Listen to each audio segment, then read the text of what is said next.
Big move in Indian football. Hey বন্ধুরা, welcome to my channel Tanay football update.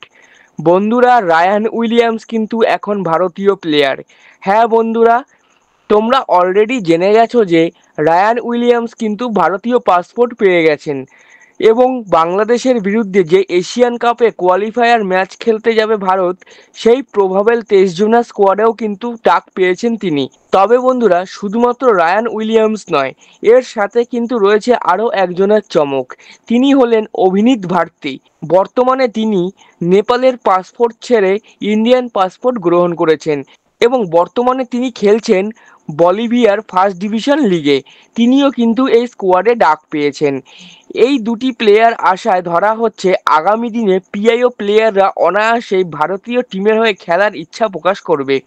তো বন্ধুরা, এই রায়ান উইলিয়ামসের ব্যাপারটা কিন্তু নতুন নয়, কারণ তোমরা যারা আমার ভিডিও দেখো অনেক দিন ধরে, তারা সবাই জানবে একটি ভিডিওতে আমি বলেছিলাম রায়ান উইলিয়ামস ভারতীয় পাসপোর্টের জন্য আবেদন করেছে এবং সেটা কিন্তু তাকে পাইয়ে দেওয়ার একটা প্রসেস চলছে।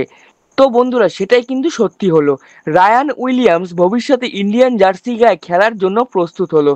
তো বন্ধুরা, তোমরা কতটা খুশি হয়েছো এই রায়ান উইলিয়ামস এবং অভিনীত ভারতীর ইন্ডিয়ান পাসপোর্ট পাওয়াতে, সেটা কিন্তু অবশ্যই কমেন্ট করে জানাও। তবে বন্ধুরা, আরেকটি কথা বলে রাখা ভালো, এই অভিনীত ভারতী এর আগেও কিন্তু ইন্ডিয়ান জুনিয়র দলের হয়ে ট্রায়ালে ডাক পেয়েছিলেন, কিন্তু সেখানে তিনি তেমন একটা পারফরমেন্স দেখাতে পারেননি, তাই তাকে আর ফাইনাল স্কোয়াডে রাখা হয়নি এবং তারপরে কিন্তু আবারও এই 2025 সালে বাংলাদেশের বিরুদ্ধে খেলার আগে ভারতীয় স্কোয়াডে ডাক পেলেন তিনি। তো দেখা যাক খালিদ জামিল তাকে আগামী ম্যাচের জন্য প্রস্তুত করে ফাইনাল স্কোয়াডে রাখতে পারেন কিনা। বন্ধুরা, আজকের পরবর্তী আপডেটটি হলো সুপার কাপের সেমিফাইনালে কিন্তু 4টে ক্লাব ফাইনালভাবেই উঠে গেছে। এই সুপার কাপের সেমিফাইনাল হবে ডিসেম্বর মাসে। হ্যাঁ বন্ধুরা, ডিসেম্বরের 4 তারিখে কিন্তু রয়েছে দুটি সেমিফাইনাল।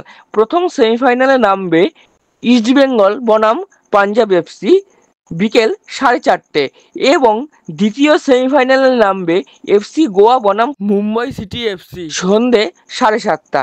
তো বন্ধুরা, দেখা যাক এই 4টি দলের মধ্যে কারা সুপার কাপের ফাইনালে পদার্পণ করে। তো বন্ধুরা, তোমরা কাদের সুপার কাপের ফাইনালে দেখতে চাইছো সেটা কিন্তু অবশ্যই কমেন্ট করে জানাও।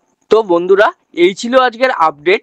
যদি ভিডিওটি ভালো লেগে থাকে তাহলে লাইক কমেন্ট শেয়ার করো এবং চ্যানেলটি অবশ্যই সাবস্ক্রাইব করো এবং আমার ফেসবুক আইডিটি ফলো করে রাখো সবার আগে আপডেটগুলি পাওয়ার জন্য। জয় হিন্দ, জয় ভারত।